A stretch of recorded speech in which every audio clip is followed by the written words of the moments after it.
Now why should we have IoT devices? Okay, why is it gaining a lot of popularity and importance? Okay, so when we say IoT, one of the major things we get from IoT is data.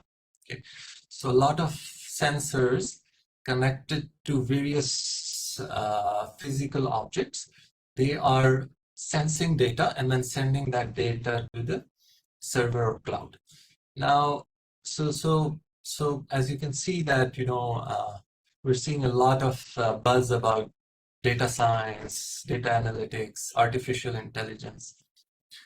But the reason being is IoT in the back end, because IoT is producing huge amounts of data. Now, to process that data, you need data analytics or data science. But in the back end, you need IoT devices to produce that data. So in a data-driven world, we are motivated by better decisions. Okay, and to make better decisions, we need machine learning, artificial intelligence, and so on. Then IoT devices have changed the way we track and monitor. So most of the CCTV cameras are IP cameras. They're connected to the internet. So again, they are IoT devices. So they've changed the way we look at security.